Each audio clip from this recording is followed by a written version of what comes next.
Hi everybody, this is Vanessa with Nick, and today we're actually going to be talking about expectations. Now, because you've got the both of us, where we are experts in our differing fields with Christian relationships and the mindset therein.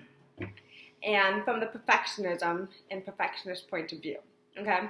Now, we all have heard expectations, and we've all have heard how important that they are in our lives, whether that's expectations you set in the workforce, whether that's in your own life, whether that's in your relationships, okay?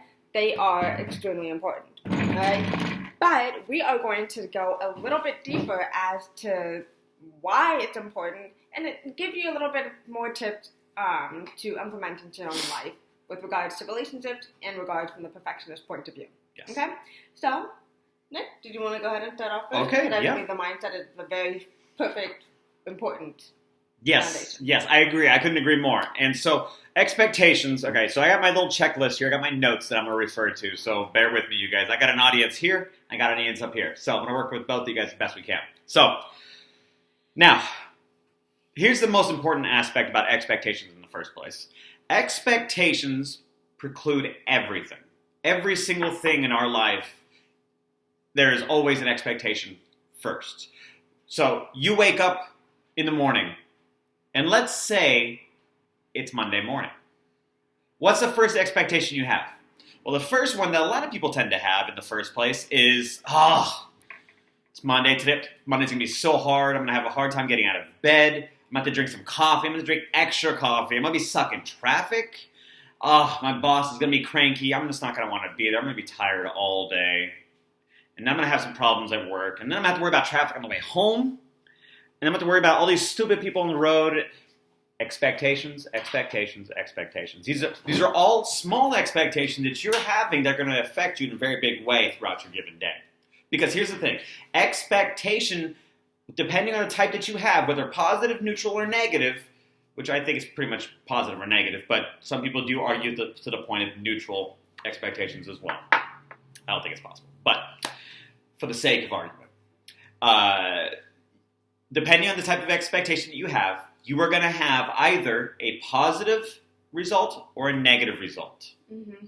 All right?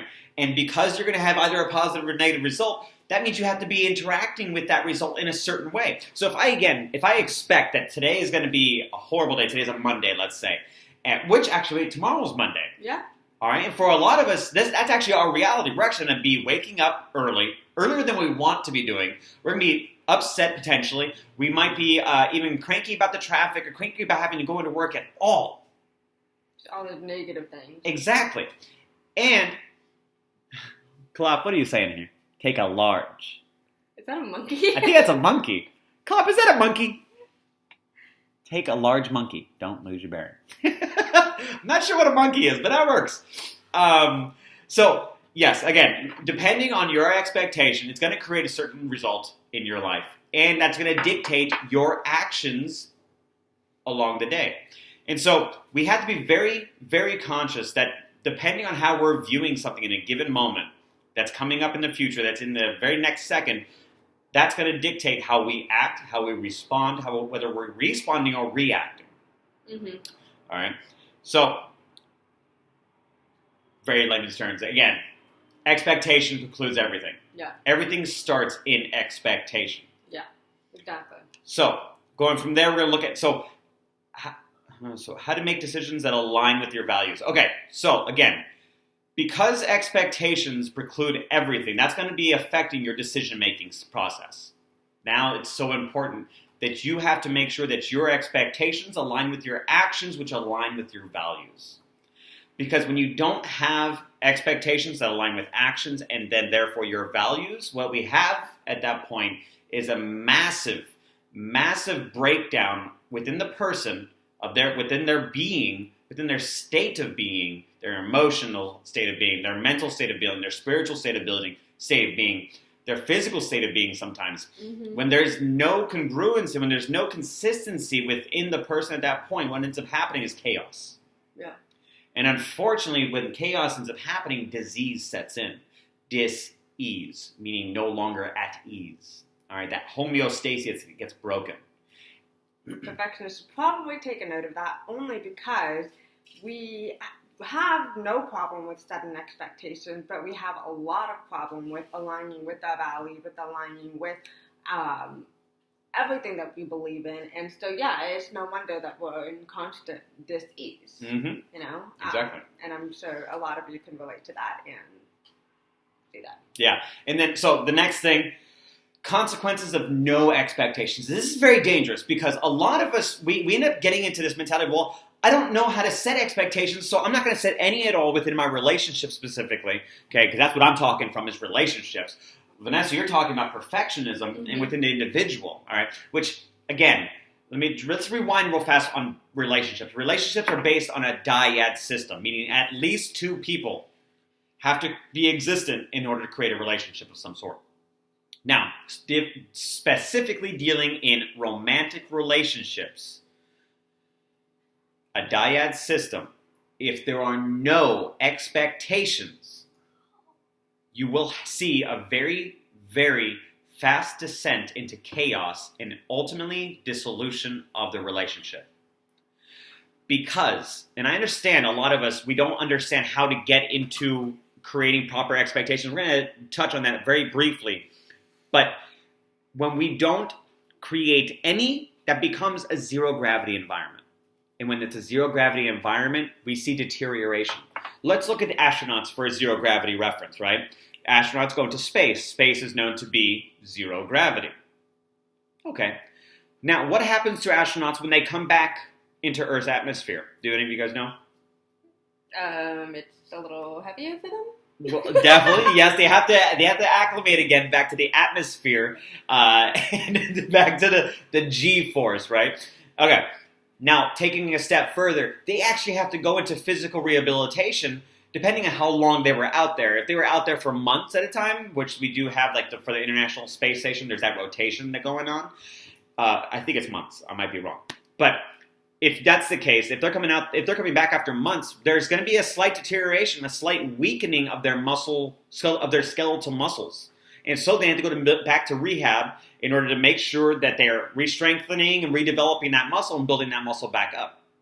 All right? Because again, in a zero gravity environment, there's deterioration.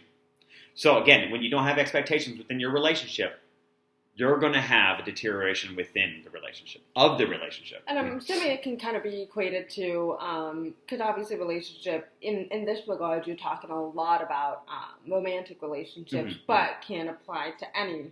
Oh, yeah, absolutely. Okay. Yeah, absolutely. Great point. Yes, this is absolutely, I'm speaking about romantic relationships, but yes, this is every relationship. The relationship between a father and son, a mother and son, and parents and children.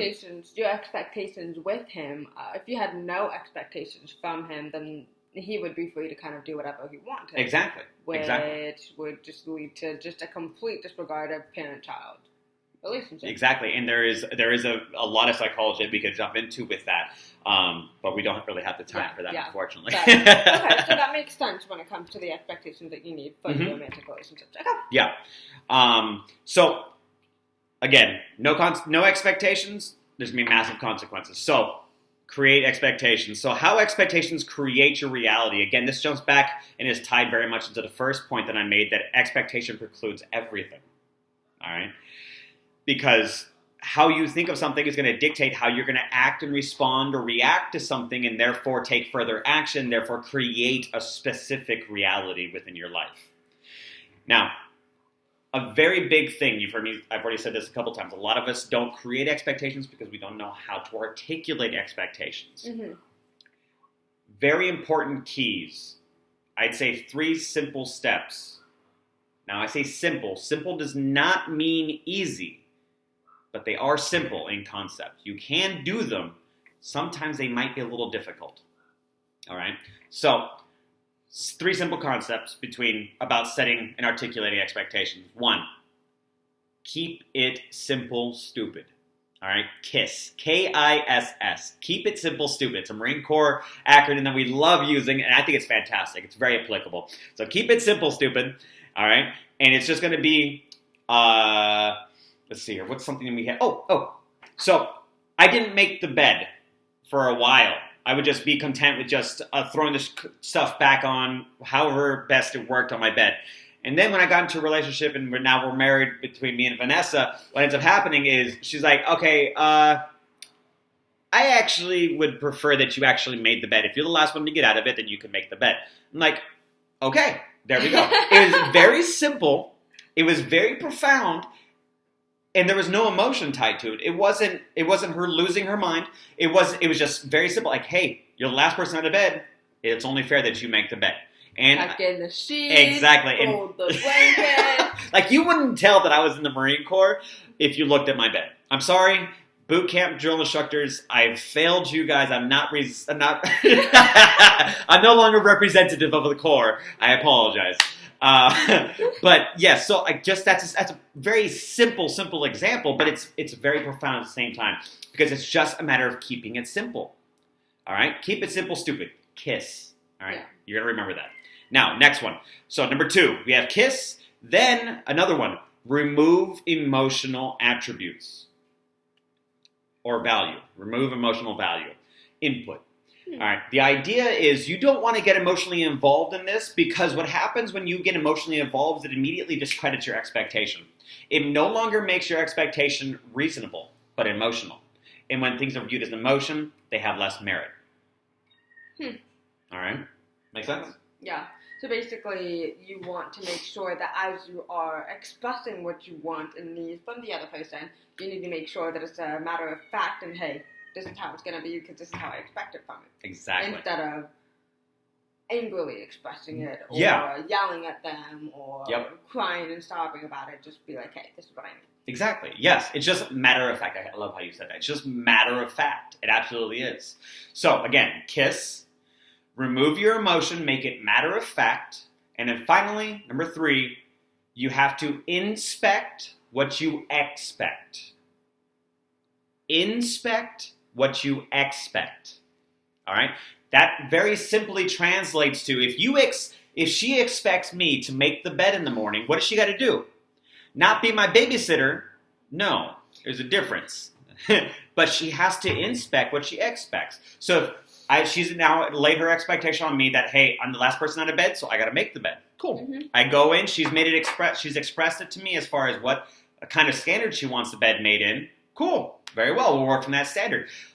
Let's say I go and make the bed, and I'm doing it on a consistent basis, and then one day she comes at me, seemingly out of the blue, and she's like, you never make the bed right. The bed's always a mess. It looks like you just threw it all together. And then she's lost her mind, right? She's become emotionally involved. And that's when there's a massive deterioration. There's a massive disconnect within the communication system of the dyad. And so the way to prevent that from escalating out of control is to inspect what you expect. Yeah. So again, it's not a matter of babysitter. It's like, hey, in the morning, hey, my love, did you make the bed? Yeah, I made the bed. Oh, okay, cool. And then it's not like, okay, well, I'm going to go check. Okay. And you don't want to be a punk about it. Don't be a jerk. Do it all in love, right? Yeah. You go and you check it. You're like, oh, okay. Yeah, that's good. Hey, and then just come back and like, hey, my love, baby, whatever pet name you might have for your significant other, whatever. This is my love. That's how I address her. Okay, my love. But it's going to be a matter of saying it all in love, right? And so you come to your partner and you're like, oh, hey, my love, by the way, future reference, would you mind making sure that you fold down the top sheet over the blanket? It's really hard for us to grab it in the morning, in the night when it's time to lay in the bed. So if you just do that, it makes it a lot easier. And I think it's just important to remember that there's nothing wrong with expressing your emotions, but when you let it build up to that point where the way that you relay it is through an emotional outburst, it's not going to come as a surprise when your significant other gets defensive because they didn't see it coming. Absolutely. So it's really, really important that you set those expectations first before anything gets out of hand, okay? And you say it and be like, hey, I've noticed you kind of do this. I really expected you to do that. And if you don't, then we're going to need to reevaluate about the situation. Yeah. Don't let it lead to, oh my gosh, I can't believe you don't make the bed, I can't, oh, whatever, right? And you just get all, either you're crying, you're angry, you're upset, whatever it is. Yeah. You want to just, hey. Is that how you get angry? Is that how that works? I don't know. Is that how I get angry? I don't know. I have no idea. I've never seen her angry. I have no idea. That was very amusing for me. But yes, again, to Vanessa's point, absolutely. You want nothing wrong with emotion. We are all emotional creatures. We absolutely are. I'm not saying negate your emotion, but when the emotion starts controlling you, that's when we have to nip that in the bud. Mm-hmm. So stay in control of your emotions. Don't allow your emotions to stay in control of you. So that's what I've got as far as my end. So, Mala, what do you got? What do you got for your audience and for my audience? What do you got? Well, I think a lot of what you said is a great foundation, especially for perfectionists. Because, as I stated before, for perfectionists, we have no problem setting the expectations whatsoever. We have expectations. Yes. And, of course, because every perfectionist does vary to the level of intensity and where they are perfectionists in, because you can be a perfectionist in the workforce but maybe have, like, a very shabby home because you don't clean that place at all. Mm-hmm. But you're spick and span over in the workforce, okay? So it really just depends. But wherever we are perfectionists in, we have high expectations. Sometimes to the point that they are really just unhealthy, extremely unattainable, but we have this belief that it is attainable, okay? So that's where the problem lies. Okay. So, one, we need to recognize where we are perfectionists, and we can tend to recognize that, let's say, if something is not done to our expectations, we tend to get triggered in the sense of being defensive, we get frustrated, we get angry, we maybe have an emotional breakdown, anxiety, whatever it is, okay? Any negative reaction to something being not met, even when it's just something small, that's how you can kind of tell. Obviously, like I said, it really varies from person to person, so this is just a general broad stroke sort of thing. But it's important to remember that you have to keep what you really can do and what others can do to the best of their ability without, how would you say, without beating yourself up or being vindictive and kind of hostile to the other person. Does that make sense? Mm-hmm. You need to take into account what you realistically are able to do and what others are realistically able to do as well. Okay? So, for example, let's say that I am hard of hearing and deaf. Okay? So I can't expect, for me, this is probably a very silly example. Sometimes I have horrible examples all the time. But let's say that I have a high expectations to be able to pick up phone calls and be seamless in my phone calls, okay? That's kind of an unrealistic expectation for myself because, well, I can only hear so much. So how can I be beating myself up that the conversation didn't go as smoothly, that I didn't hear what they said the first, or second, or third time, you know what I mean? I kind of have to remember, okay, that's just the best I can do. You know what I mean? Okay. For example, for Nick, let's say, you know, he has a tendency to, what example did you want to use? For an unrealistic expectation for myself? Well, thinking I could do everything and have the energy to continue doing everything. But he is one man, right? He cannot be everywhere and do everything all at once, right? So he has to realistically remember, okay, I can only do so much. I need to kind of recruit other people to help me. Let's say clean the house, okay? Mm-hmm. He can only do one room at a time. He can't just be going in and out of the room doing every single thing. And especially if he's short on time, let's say he only has 2 hours to do what he needs to do, he's probably going to need to recruit me and our son, okay?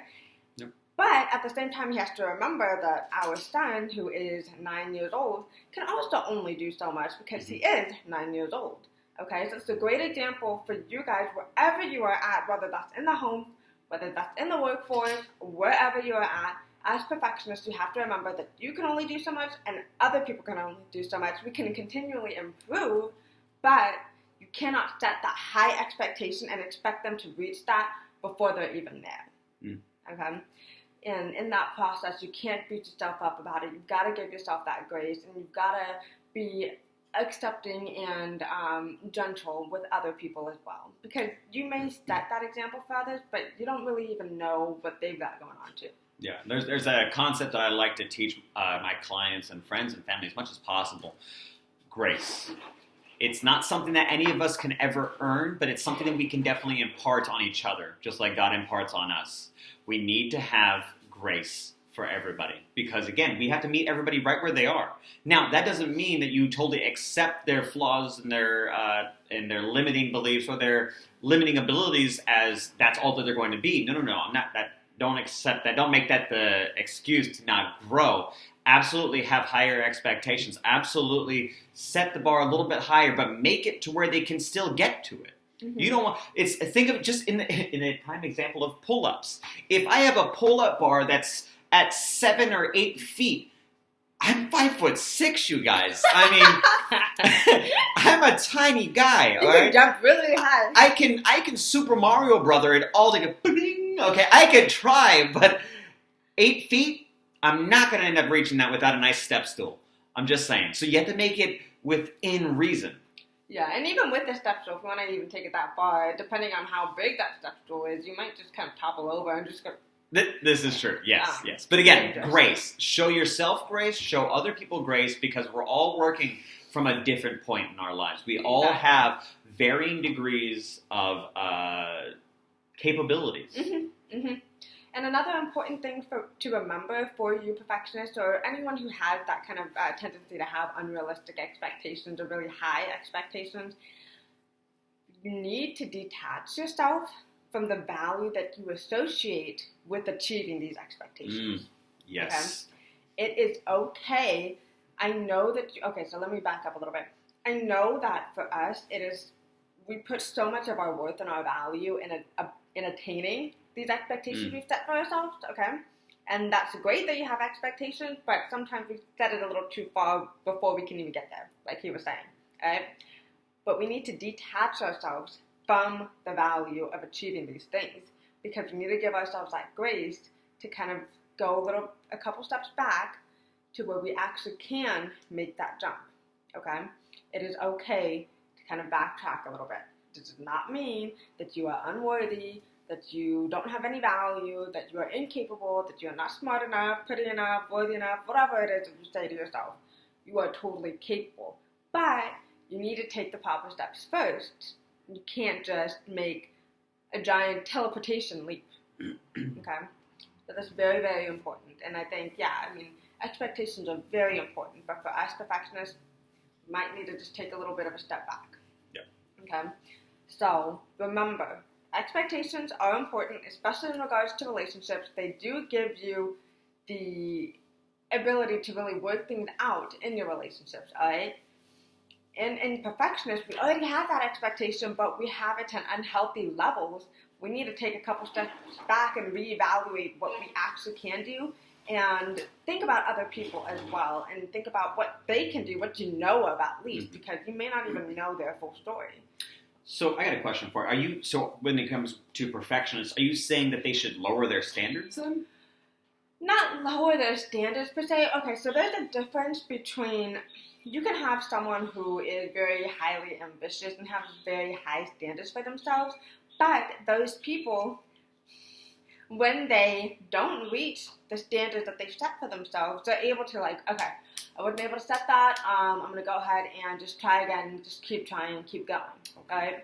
Perfectionists, unfortunately, on the other hand, we set a high standard, and when we don't reach it, we take that as an example or evidence that we are not capable of doing it, and so we just throw ourselves to the ground, maybe have a little mini temper tantrum, maybe just really lose all belief and faith in ourselves and our abilities, and it's really hard to pick ourselves back up. I see. Yeah. Okay. So it's not necessarily high standards per se, but it's just giving yourself that grace and remembering that it is okay to take that step down as needed. It is okay to have that failure. Okay. And keep stepping forward. Okay. Wow.